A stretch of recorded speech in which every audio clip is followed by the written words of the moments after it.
Alpine mungkin layak dijuluki sebagai tim paling penuh cobaan musim ini, setelah performanya yang anjlok tidak karuan dan diterpa berbagai perombakan internal sejak tahun lalu. Alpine kembali digoncang oleh isu tak sedap dengan Renault yang berencana mengakhiri proyek mesin F1 mereka. Kabar tersebut sejatinya sudah diketahui sejak lama, karena memang performa Renault yang tidak pernah memuaskan sejak F1 memasuki era hybrid dengan mesin yang selalu underperform dan kalah dari pabrikan lain. Tetapi jelas, jika rencana Renault untuk cabut dari F1 tersebut sangat mengacaukan stabilitas Alpine yang sedang compang-camping musim ini.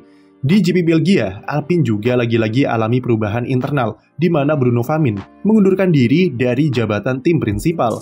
Padahal baru 1 tahun yang lalu, Bruno mengambil alih pimpinan di tim Alpine pasca eksodus besar-besaran yang mereka lakukan, di mana figur seperti Otmar Szafnauer, Laurent Rossi, Alain Permay, dan Pat Fry dibuang begitu saja. Posisi Bruno Famin sebagai tim prinsipal akan digantikan oleh Oliver Oaks yang merupakan penanda era baru di Alpine akan segera dimulai. Beberapa perubahan tersebut meskipun nampak kacau dan semerawut dari luar, memang harus diakui sangat dibutuhkan Alpine jika melihat performa mereka belakangan ini dan manajemen tim yang buruk dalam 3 tahun terakhir. Sudah kami jelaskan berkali-kali kalau semenjak Renault berganti brand menjadi Alpine dan membuang sosok Cyril Abiteboul pada akhir 2020, itu merupakan awal dari kekacauan mereka sebagai tim F1. Kehadiran Laurent Rossi yang angkuh dan membuang semua orang-orang bekas Renault hanya karena berbeda pandangan dalam manajemen tim adalah biang kerok dari semua masalah yang Alpine alami.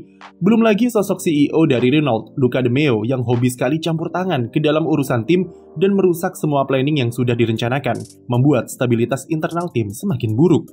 Tetapi setidaknya dari sisi Renault, Luca De Meo sudah melakukan satu langkah yang tepat di ujung kiprah mereka di F1, yaitu menunjuk dan membawa kembali Flavio Briatore sebagai penasehat eksekutif di Alpine untuk memperbaiki kesalahan yang ia buat selama ini.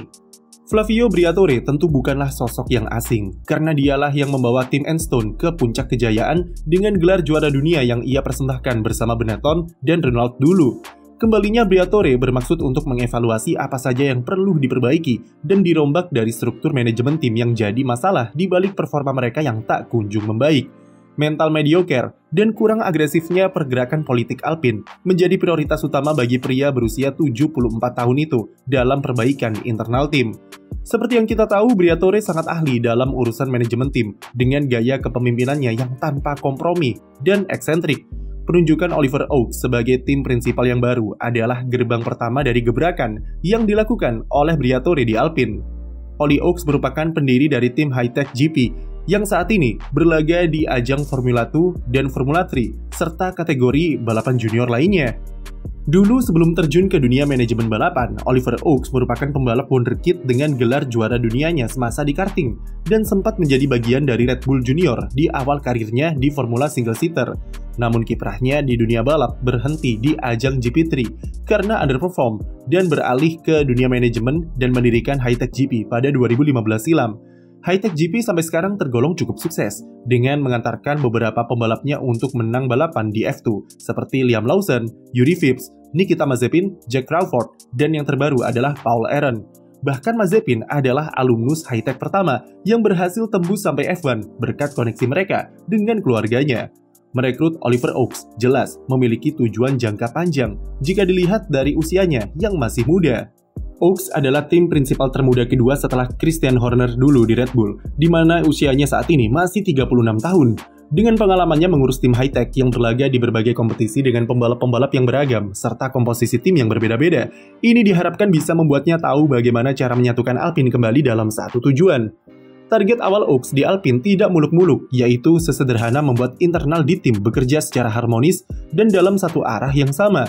Berbeda dengan Bruno Famin yang fokusnya terpecah-pecah karena ia masih memegang jabatan lain di tim, Oliver Oaks akan diberikan kesempatan untuk fokus 100% dalam pembenahan internal di Alpine. Briatore akan menyederhanakan struktur organisasi di tim untuk memudahkan kerja Oaks, di mana ia akan berperan secara operasional dalam level eksekutif yang akan melindungi sang tim prinsipal baru tersebut dari intervensi-intervensi yang tak penting. Kehadiran Oliver Oaks juga buka kemungkinan bagi Alpine untuk bekerja sama atau bahkan bergabung dengan High-Tech GP suatu saat nanti.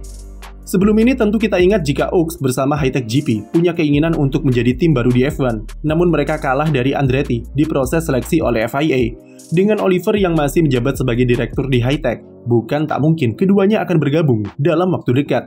Dengan internal yang lebih rapi dan lebih harmonis, harapannya tentu kehadiran Oaks ujungnya bisa membuat tim mampu memaksimalkan semua potensi yang mereka punya, mengingat Alpine punya kapabilitas yang lebih dari cukup untuk bisa bersaing konsisten di 10 besar. 2022 mereka mampu finish di posisi keempat konstruktor dan mampu koleksi beberapa podium. Itulah target yang setidaknya mereka incar dalam jangka pendek. Namun pertanyaan terbesarnya adalah bagaimana cara Alpine mewujudkan target itu dengan Renault yang terancam bubar. Meski masih dalam tahap evaluasi, namun jelas jika Renault sedang berada di fase kritis terkait nasib keberlangsungan proyek F1 mereka. Tentu bukanlah hal bagus bagi F1 mengingat Renault sudah menjadi bagian dari kompetisi balap jet darat ini selama lebih dari 4 dekade dengan 12 gelar konstruktor dan lebih dari 160 kemenangan sebagai supplier mesin. Apalagi di 2026 nanti, jika sampai kehilangan Renault sebagai pabrikan, maka itu seperti membuat kedatangan Audi hanya sebuah pengorbanan saja. Dalam prakteknya, Renault memang alami banyak pasang surut dengan tim pabrikannya yang sempat mereka jual pada musim 2009, sebelum kemudian kembali lagi pada 2016 dan diubah brandingnya jadi Alpine pada 2021. Di era hybrid, Renault alami masa-masa suram, di mana mesin mereka tidak kompetitif dan menjadi power unit paling lemah jika dibandingkan dengan pabrikan lain. Bahkan, jika ditarik lagi ke belakang ketika era V8 pun, mesin Renault juga tak terlalu kompetitif dan mereka tertolong oleh sasis serta aerodinamika Red Bull yang superior untuk kunci titel juara. Ketidakmampuan membuat mesin kompetitif selama era hybrid dianggap Renault sebuah kegagalan, dan meskipun awalnya sempat berkomitmen untuk tetap mempertahankan proyek mesinnya sampai 2026, namun melihat hasil buruk dalam 10 tahun terakhir, Renault akhirnya mempertimbangkan untuk cabut sepenuhnya dari F1. Sudah mengeluarkan banyak uang dan sumber daya di F1, namun tidak mampu mengulangi prestasi di masa lampau yang menjadikan proyek F1 mereka menjadi tidak sustainable lagi untuk dilanjutkan. Salah satu pertimbangannya adalah Renault ingin beralih fokus ke bahan bakar hidrogen yang mereka pandang lebih menjanjikan untuk masa depan. Renault saat ini masih berada dalam tahap evaluasi dan butuh waktu untuk memutuskan nasib mereka di F1 nanti seperti apa.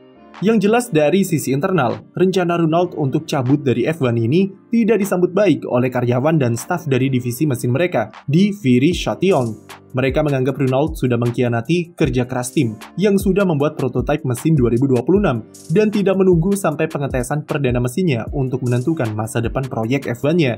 Kekesalan kru Renault tersebut tentu bisa dipahami karena mereka otomatis bisa kehilangan pekerjaan jika divisi mesin F1 harus dimatikan. Satu orang yang bisa menyelamatkan Renault saat ini adalah Bruno Famin yang kembali ke jabatan sebelumnya sebagai penjembatan antara Enstone dan Viry. Famin dikenal sangat loyal dengan proyek F1 Renault dan akan mempertahankan mereka sebisa mungkin untuk bisa bertahan sampai regulasi baru diterapkan. Meskipun posisinya sulit, namun tujuan Bruno sangat jelas jika ia akan mengurus negosiasi antara Renault dan Alpine soal keberlangsungan mesin F1 mereka. Kalaupun gagal, maka Famin juga bertanggung jawab untuk menghubungkan Alpine dengan pabrikan-pabrikan lain yang bersedia menyuplai mesin ke tim asal Perancis tersebut. Untuk saat ini, Mercedes merupakan pabrikan yang sangat mungkin menjadi penyuplai mesin baru bagi Alpine pada 2026 datang. Dengan bantuan Flavio Briatore, kabarnya Alpine dan Mercedes sudah sepakat untuk bekerja sama untuk memasok mesin, gearbox, serta suspensi belakang. Mercedes sendiri juga bermaksud untuk menjadikan Alpine seperti Aston Martin yang pada 2026 nanti hijrah ke Honda. Kabarnya, negosiasi mereka sudah rampung, dan jika Renault memutuskan menghentikan proyek F1 mereka sebelum musim 2024 berakhir, maka tahun depan Alpine sudah bisa memakai mesin Mercedes. Skenario lain jika Renault benar-benar cabut dari F1 adalah penjualan tim Alpine, karena melihat value mereka yang sangat besar tentu bakal menguntungkan jika dijual ke pihak lain. Namun untuk saat ini, opsi tersebut masih di luar jangkauan, mengingat belum ada niatan bagi Renault untuk sepenuhnya menjual Alpine. Paling mungkin seperti di awal tadi, yaitu bergabung dengan tim Hitech, besutan Oliver Oaks, atau bahkan bekerja sama dengan Andretti di masa depan. Yang jelas, 2024 menjadi titik balik yang sangat krusial bagi masa depan Alpine nanti seperti apa. Dan ini semua disebabkan karena mismanagement oleh orang-orang yang tidak kompeten, serta terlalu mengutamakan ego. Apa yang dialami Alpine sekarang adalah warisan dari terlalu gegabahnya Renault dalam mengutak-atik tim F1, dan sudah sepatutnya mereka mengevaluasi diri mereka sendiri, karena akar dari semua permasalahan ini ada di sosok Luca De Meo yang tak becus dalam mengurus tim F1. Sekian video dari kami, jangan lupa beri like dan subscribe untuk konten F1 lainnya.